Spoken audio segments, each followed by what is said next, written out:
Amin ya rabbal alamin. Bapak-bapak, ibu-ibu yang dimuliakan Allah, Rasulullah sallallahu alaihi wasallam mengingatkan kepada umatnya. Qala Rasulullah sallallahu alaihi wasallam, man asbaha wa lam yahtam bi amril muslimin falaysa minhum. Jadi kata Rasulullah, barang siapa yang bangun pagi hari tapi dia tidak peduli ya, terhadap masalah ummah, problem-problem umat Islam, tidak ada kegelisahan terhadap problem-problem umat Islam, Rasulullah menegaskan falaysa minhum, mereka bukan golongan kaum muslimin, bukan golongan kaum muslimin. Sampai seperti itu Rasulullah mengingatkan pada umatnya.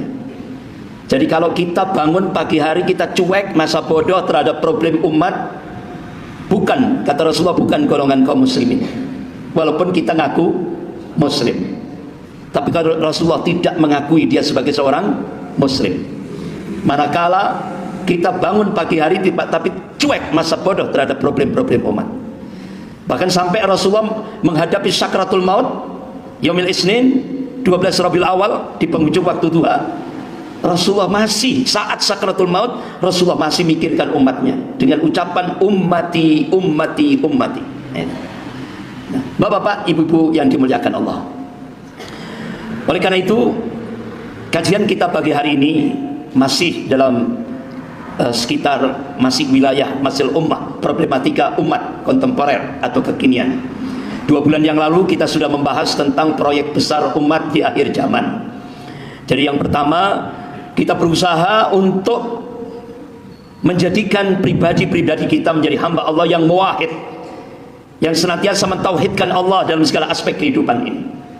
Karena fadilahnya besar, ya, keutamaannya besar sekali, ya, ketika kita menjadi hamba Allah yang muwahhid.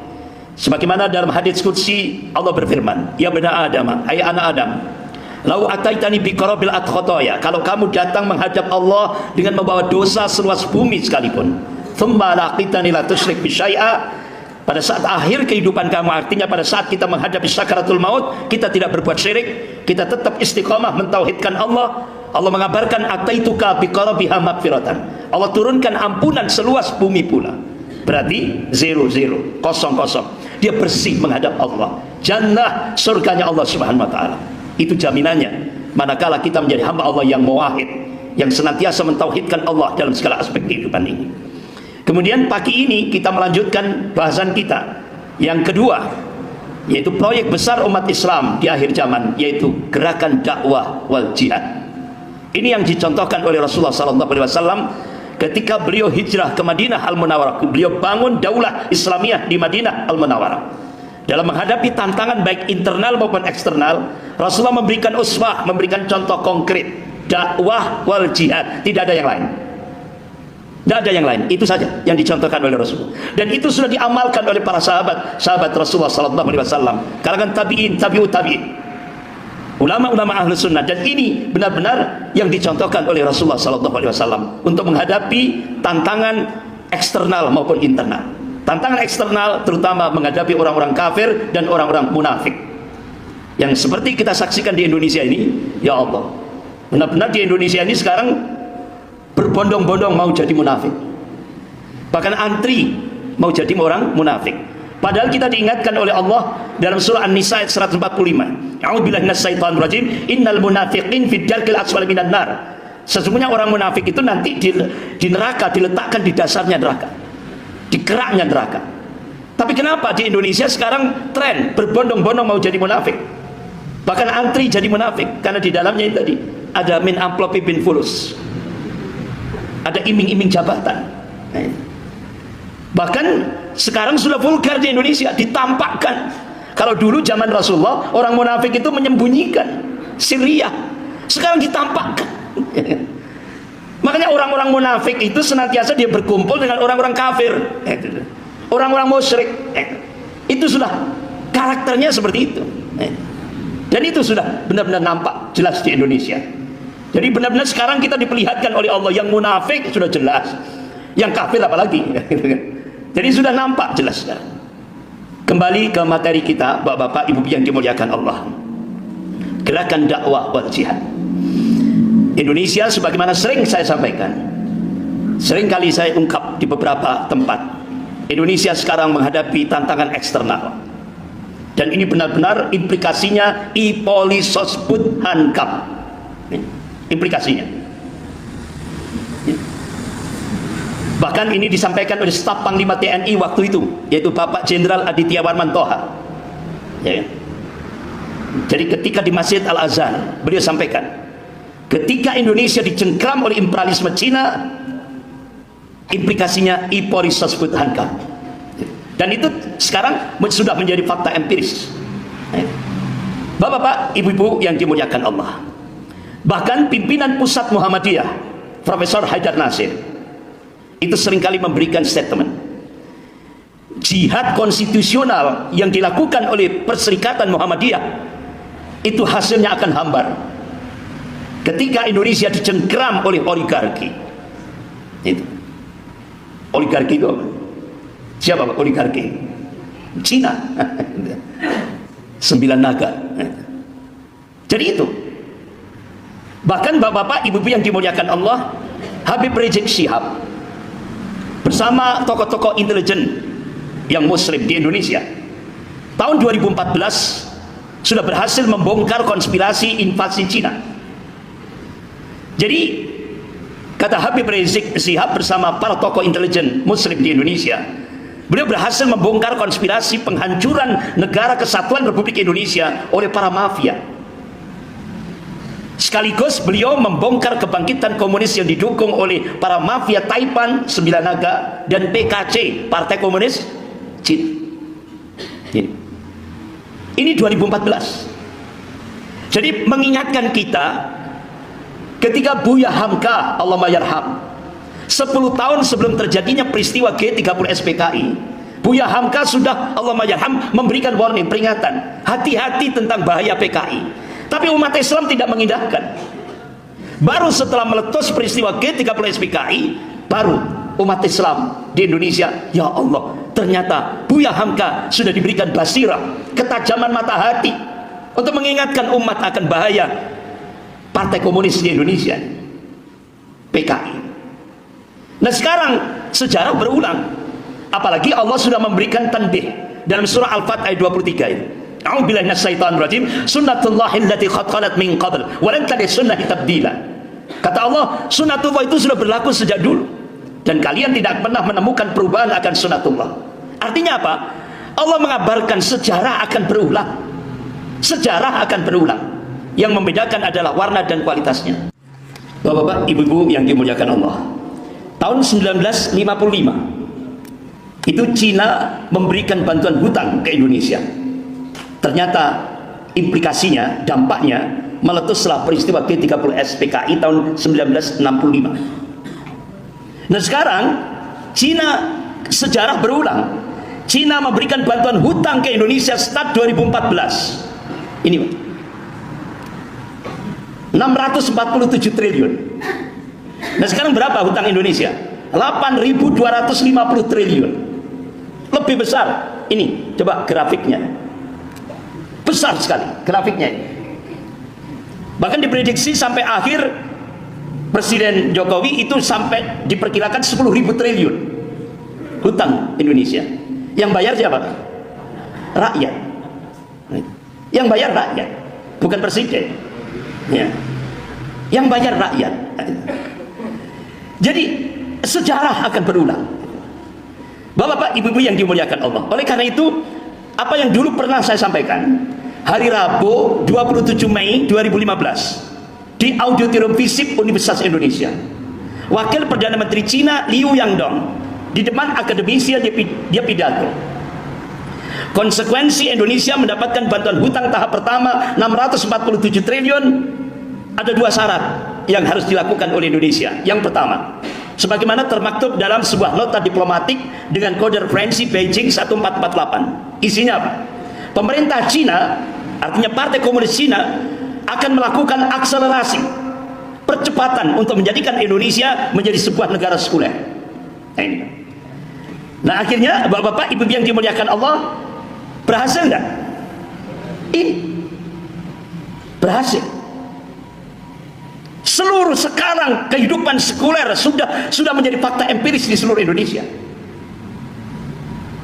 Syarat yang kedua, 10 juta rakyat Cina daratan wajib masuk ke Indonesia. Sudah? Sudah sampai tahun 2020. April 2022 tahap kedua, rakyat Cina daratan wajib masuk lagi 50 juta. Nah, kira-kira orang-orang Cina daratan ini balik enggak? Nggak akan balik. Bahkan Kepala BIN, Badan Intelijen Negara, Jenderal Sutioso, mantan yang terakhir menjabat Gubernur DKI, beliau dulu Kepala BIN, beliau menyatakan mereka tidak akan balik. Artinya apa? Indonesia akan dijadikan Palestina kedua. Itu kita disuruh cepat, ayo rakyat ini cepat sadar, jangan sampai nggak sadar-sadar. Coba syarat pertama kehidupan sekuler yang beberapa waktu yang lalu sudah saya sampaikan, saya ringkas saja. Tata sosial kita diarahkan pada individualistik. Budaya kita hedonis, masa bodoh terhadap aturan syariat. Coba sekarang bahasanya elegan, Bang. Umat Islam disuruh mendukung kearifan budaya lokal, ya kan? Akhirnya sekarang di seluruh Indonesia termasuk di Malang ada acara sesajen dan 1000 dupa, ogoh-ogoh, bersih desa, sedekah bumi, larung laut. Ini kan budaya-budaya syirik. Ini budaya sekuler, kita dipaksa. Sampai akhirnya anak-anak disibukkan dengan game online, ya kan? Yang dewasa disibukkan dengan judi online, yang orang tuanya disibukkan dengan pinjaman online. Ini budaya sekuleristik, masa bodoh terhadap aturan syariat. Coba Pak, ini negara kafir, contoh Singapura, itu kan negara kafir. Itu kalau ada warga negara yang melakukan judi, ikut judi online, langsung kena denda 5.000 US dollar atau penjara 1 tahun. Malaysia, orang kalau ikut judi online langsung kena denda 3.000 ringgit atau penjara 1 tahun. Indonesia, orang yang ikut judi online dikasih bantuan sosial oleh pemerintah. Berarti rakyat ini wajib ikut judi online. Ini masa bodoh, ini budaya sekuler, Pak. Hedonis, masa bodoh terhadap aturan syariat. Jadi di Indonesia yang mayoritas umat Islam kalau ikut judi online dikasih bantuan sosial oleh pemerintah resmi. Astagfirullah. Ini sudah terjadi. Pendidikannya materialistik. Sudah jarang ada lembaga pendidikan yang mengajak untuk al-khauf minallah, takut kepada Allah. Tapi kita diarahkan pada pendidikan materialistik, politiknya oportunis. Nah, itu sudah nampak di mana-mana. Bahkan sampai sudah dalam tingkat yang apa? Segala macam cara. Yang penting dapat kekuasaan. Segala macam cara. Curang pun dilakukan. Kotor. Ini politik oportunis. Kemudian ekonominya kapitalistik. Nah, ekonomi kapitalistik itu bukan terus akhirnya rakyat jadi beban negara, bukan. Ekonomi kapitalistik itu negara jadi bebannya rakyat, benar? Itu sistem kapitalis, ekonomi kapitalistik. Jadi negara itu jadi bebannya rakyat, Pak. Jadi pejabatnya berfoya-foya dengan korupsi, rakyatnya yang nanggung. Benar enggak?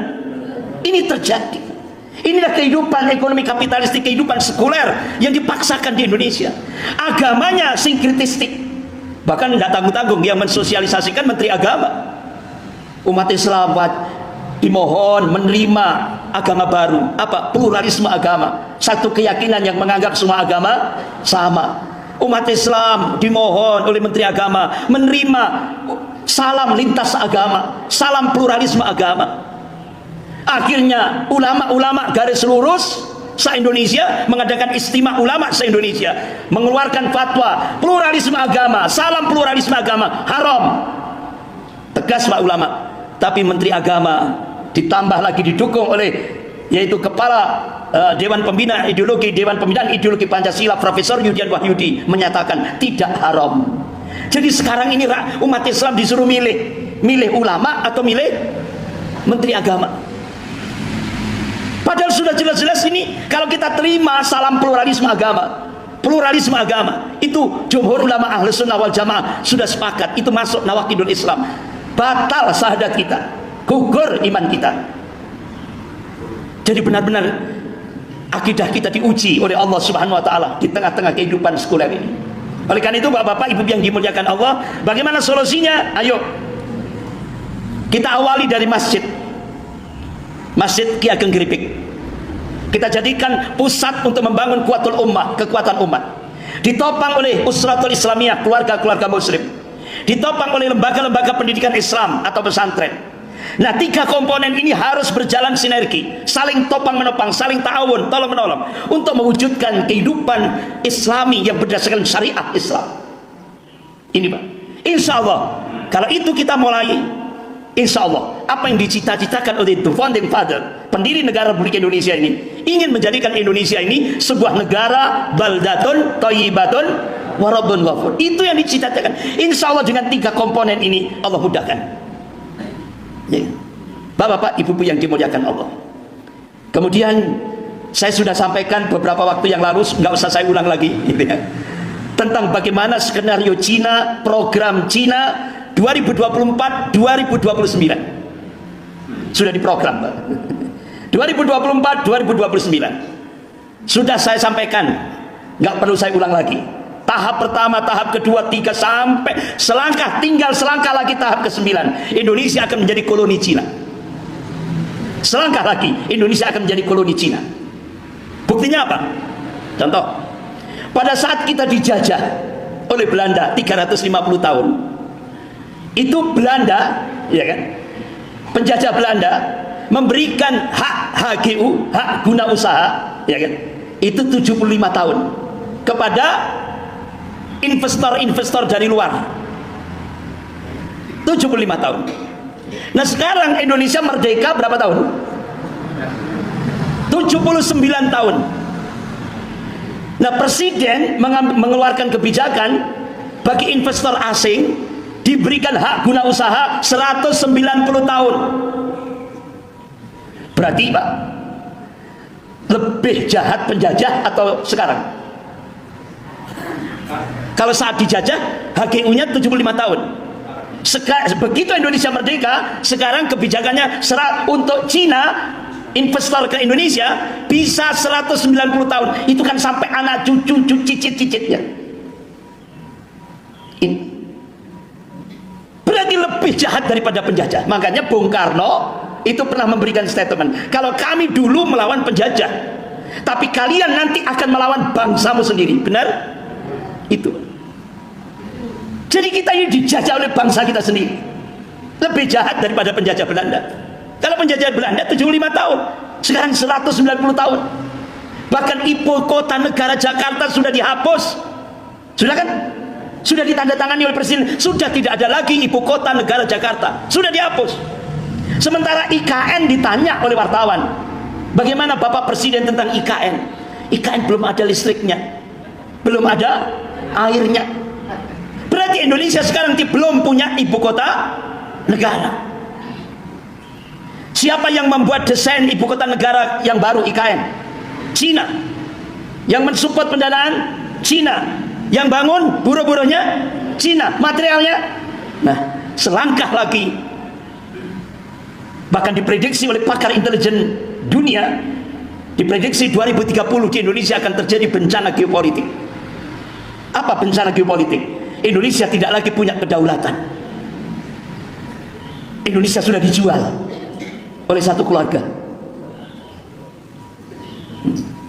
Bapak, anak, menantu, paman. Cukup dengan satu keluarga saja. Jadi diprediksi tahun 2030 sudah tidak ada lagi Indonesia. Yang ada adalah Indo-Cina.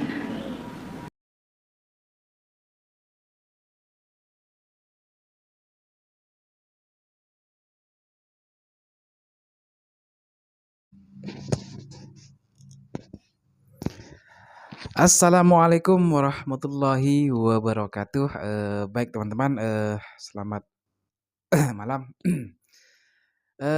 Nah teman-teman, pada kesempatan ini kita berjumpa kembali eh, buat teman-teman yang masih pemula yang ingin belajar caranya cara editing. Nah, cara ngedit ngedit foto maupun video teman-teman ya. Nah, nah karena di channel ini khusus untuk tutorial mengedit eh, khusus untuk teman-teman yang masih sangat pemula ya, yang ingin belajar caranya mengedit video maupun foto ada di channel ini ya teman-teman ya. Jadi bagi teman-teman yang sudah pro, yang sudah ahli ya, ya itu pasti sudah tidak lagi membutuhkan tutorial ini karena tutorial di channel ini adalah tutorial yang sangat dasar teman-teman ya. Yang namanya juga untuk teman-teman yang masih pemula teman-teman ya. Nah, pada kesempatan ini saya akan memberikan tutorial lagi yaitu cara memblur pada sebuah video dengan menggunakan aplikasi KineMaster teman-teman ya. Nah, tentunya cara ini juga sangat mudah teman-teman, sangat mudah untuk dipelajari, dipahami oleh teman-teman yang masih sangat pemula ya. Karena ini juga termasuk ke dalam langkah-langkah untuk kita menguasai ilmu editing. Masya Allah. Nah, baik teman-teman, mungkin kita langsung saja ke ke videonya teman-teman ya, agar lebih kita langsung praktek agar lebih lebih memahami lagi teman-teman ya. Baik teman-teman, langsung saja kita ke videonya. Baik teman-teman semua, di sini kita menggunakan aplikasi yang bernama KineMaster teman-teman ya. Nah, bagi teman-teman yang baru melihat video ini, kalau teman-teman tidak memiliki aplikasinya, silahkan teman-teman unduh dulu di Play Store teman-teman ya, aplikasi KineMaster. Nah, di sini saya menggunakan aplikasi yang KineMaster yang versi lama teman-teman ya, karena spek di handphone saya ini kurang kurang tinggi teman-teman ya. Maklumlah bisa dibilang HP jadul teman-teman ya. Nah, jika handphone teman-teman itu speknya tinggi, boleh menggunakan aplikasi KineMaster yang versi terbaru teman-teman ya. Itu lebih keren lagi, lebih lengkap lagi teman-teman.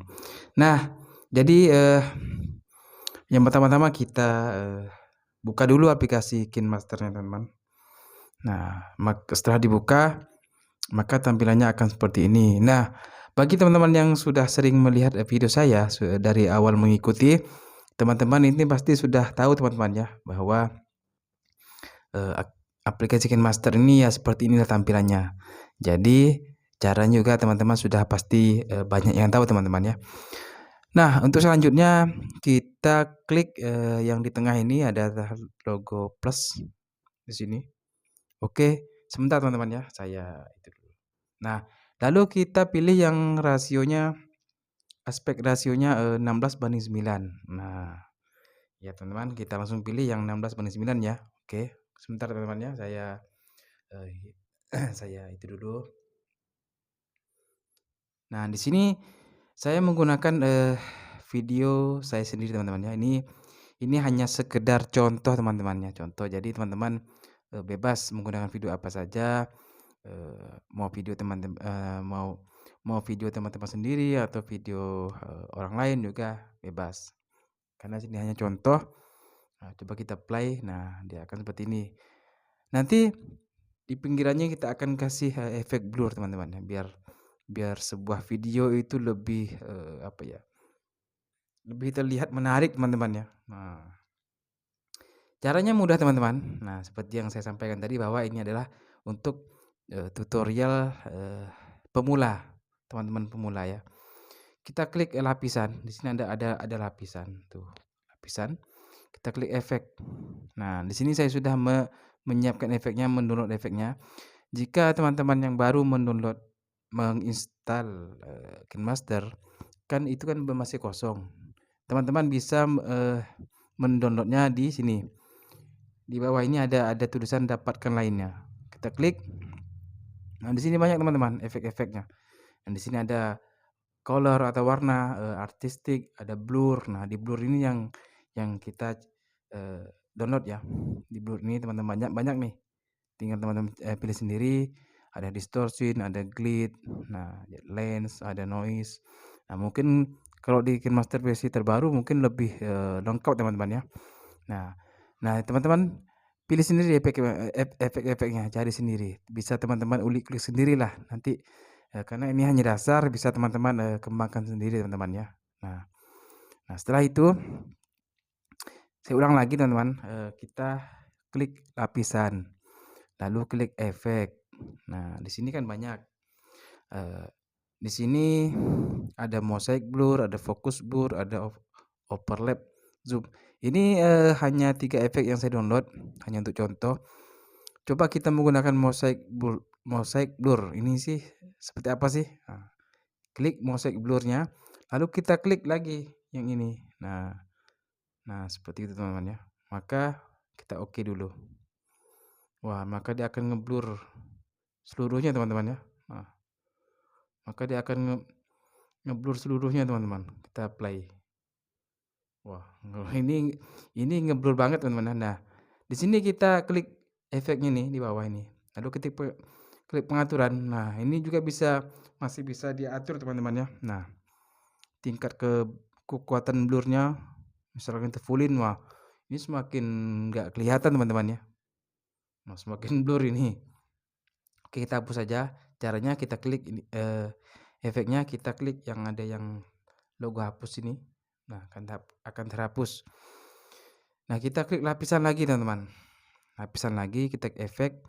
Nah, kita menggunakan yang namanya focus blur 2.0. Nah, ini. Nah, sini ada 2 teman-teman ya. Kalau kita pilih yang blur linear, maka dia akan, nah ini kan masih kecil teman-teman ya, kotak kecil. Jadi kita, tarik aja biar agar dia penuh. Nah, dia akan ngeblur atas bawah teman-teman ya. Nah ini kan bisa juga kita atur teman-teman ya. Klik, efeknya, lalu kita klik pengaturan. Nah, di sini tingkat kekuatannya, ke feeder ini kehalusannya teman-teman. Nah, semakin halus radiusnya bisa kita, atur. Nah, senternya, ini posisinya ini teman-teman. Nah, angle-nya. Nah, jadi seperti itu teman-teman ya. Nah, kita hapus saja. Kita hapus. Nah, kita kembali lagi pilih lapisan, klik efek. Nah, kita pilih lagi focus blur. Nah, kita pakai yang blur circle. Nah, ini teman-teman. Nah, lalu kita pilih, tarik perbesar sampai full teman-teman ya. Nah, lalu kita klik efeknya, kita panjangin, tarik. Kita tarik teman-teman agar panjang mengikuti, menyesuaikan videonya. Coba kita play. Nah, di pinggirannya sudah terlihat, ngeblur teman-teman ya. Nah, maka dia akan fokus ke tengah-tengah teman-teman. Nah, di sini juga kita bisa atur teman-teman. Kita klik efeknya, lalu kita klik pengaturannya. Nah, ini tingkat kekerasan juga kita bisa atur, bisa kita, hanya sedikit saja, bisa kita keras, kehalusannya bisa kita atur juga, radiusnya kita bisa besarin, kecilin. Nah, seperti ini teman-teman. Oke, kita coba tes. Nah, maka dia akan menjadi blur di pinggirannya teman-teman ya. Nah, bisa kita atur kalau kita kurang kecil, kita klik lagi pengaturannya, radiusnya kita kurangi. Nah, seperti ini, kita oke, kita play lagi teman-teman. Nah, gimana, kan sudah mulai terlihat, video itu terlihat menarik teman-teman ya.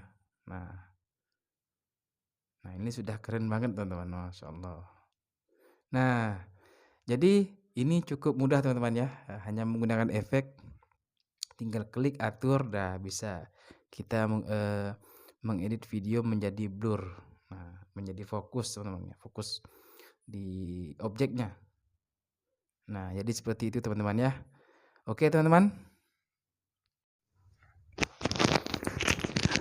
Nah, baik teman-teman semua, teman-teman yang masih pemula, begitulah caranya memberikan efek blur pada video menggunakan aplikasi KineMaster.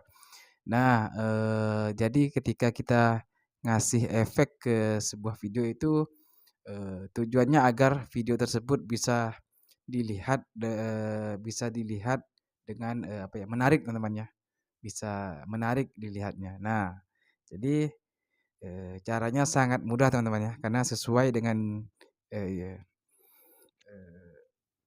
tutorialnya, yaitu tutorial untuk YouTuber mohon maaf, teman-teman yang ingin belajar editing dengan cara yang sangat mudah. Nah, jadi jadi video itu terlihat keren teman-teman ya. Nah, caranya simple, mudah untuk diikuti dan mudah untuk dipahami oleh teman-teman yang masih sangat pemula teman-teman ya.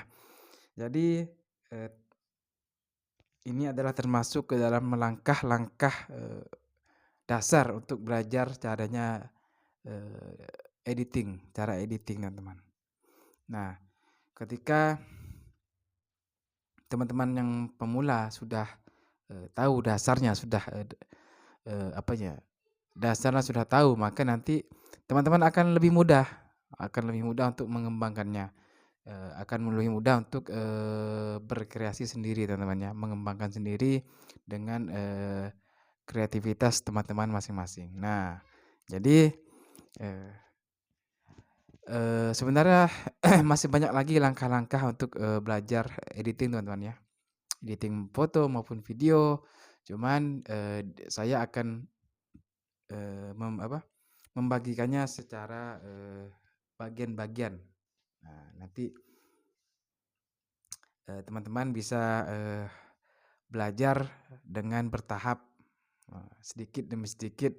Ketika sudah banyak, maka teman-teman bisa sudah dapat ilmunya gitu teman-teman ya. Nah, jadi teman-teman sudah bisa mengedit sendiri, bisa memberikan efek sendiri, efek foto maupun pada sebuah video. Tentunya dengan tutorial yang pemula ini, untuk teman-teman yang pemula ini, yang mudah, dari yang mudah dulu, nanti ketika sudah paham dasar-dasarnya, cara-caranya, maka teman-teman nanti bisa menjadi yang lebih pro lah teman-teman ya. Itu insya Allah pasti teman-teman.